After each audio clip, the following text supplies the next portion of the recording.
Addiction is almost like a taboo thing, you know, admitting that like you're an addict. You get this sense that you should feel ashamed for the way that you're living. All these people are holding this terrible secret and they have nowhere to go with it.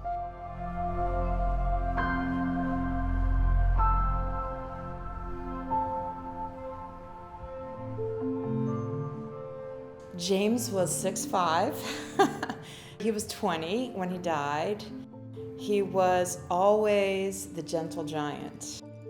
He gave the best hugs ever. I miss his hugs so much. There's two things that I remember coming home with Alex. One would be the sound of bass coming from the basement. And the other was seeing like an entire computer laid out on the table.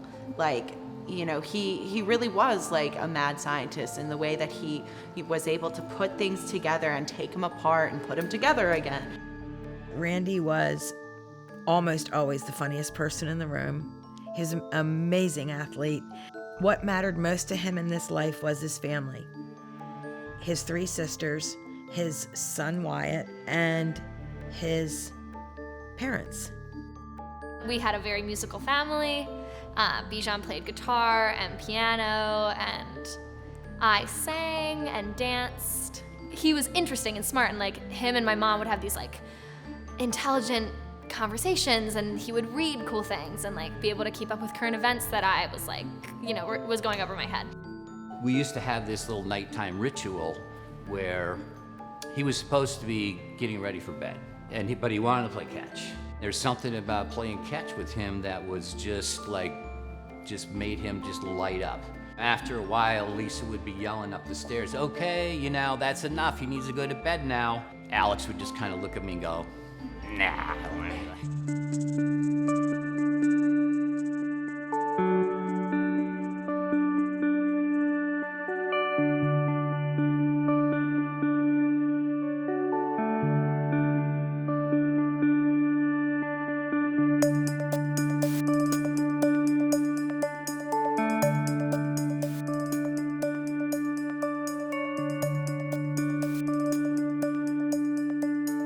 We have something to offer that maybe can't so much be taught.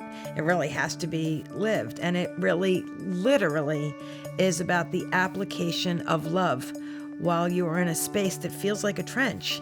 And that's why we are Love in the Trenches. And our mission is to eradicate the shame that we know so many families are carrying.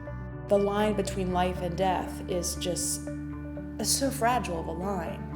We don't talk about it. And to have a community like Lit to be able to talk about it openly, you know, how it's impacted us, how we're working through our emotions, how we're working through our love for our sons and daughters that we've lost, how we're working through it with the siblings of those and the family. I'm in just immense gratitude that I have found Lit and Lit's found me.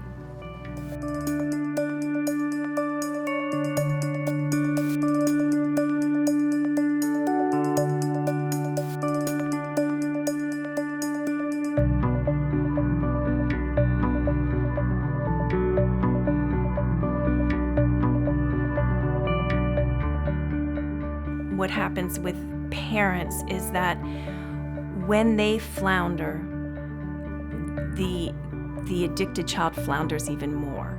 And when they step back, but they step back with love, they're opening the doors to the possibility of change. It's not a cure. One of the things I wanted to start with is the feeling of isolation. When we start this journey, the isolation is really overwhelming. We all come from the same time, right? Mm-hmm. You know, where you hide these things and you put your best face forward and you want to be the perfect family. And I've outgrown that very quickly, I think in large part because of the group. Yeah. And so I really appreciate that.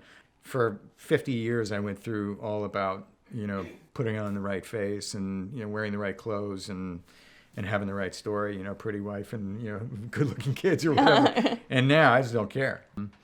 But again, I credit the group for that. I know why we started Lit was to be there for the crisis, to be there for the 3 a.m. call. But I think we can also see that even when you get through the crisis phase, this is something that goes on and on. That is in the background. It's the background music of your life now. The possibility of the relapse. Do I worry? Parents of kids who are active in their addiction or in recovery speak the same language. And as Sean has said before, there's nothing you can say that will surprise us. We really do find it amazing that we're never surprised by what an addicted person will do. And the same is true in the grief group. You know, that as parents are able to sort of share stories about what it was like to love their child, they move from the anguish and the grief. They give a voice to the anger at what the disease did, how that ravaged their child. And then we've actually even been able to move into places of love and humor. And Ground Zero is a weird concept. Lit Hitting feels rock bottom. like the best Rock bottom. live so hug, I used to say, how in-person hug ever. It helps me to solidify the belief that addiction is a disease and not my child's fault or my fault. I was raised in an Army family, and so therapy wasn't really up high on the list, and this emotional stuff wasn't high on the list. You don't cry, you don't do this, you don't do that. So it opened a whole new emotional arena for me, because I had to deal with it, right? I never had to deal with stuff like that, so. If we can get people to understand this disease, if we can get people to help support resources for this disease, if we can keep families in touch with their addicted child in a healthy way, we can make a difference all over the country. We can change this story. We really can. It's exciting, the thought that we have taken on so much so quickly and that the response has been as overwhelmingly positive as it's been, because we have other opportunities in the organization through the speaker series, inviting authors, going out into the community and being available, again, with the Narcan distribution, with the opportunity to expand the support groups. There's so many places for us to take the organization, and it's really exciting to be playing a role in this. The Lit community has given me just this place to land when I so needed it. I feel like, everyone needs to have a place to land.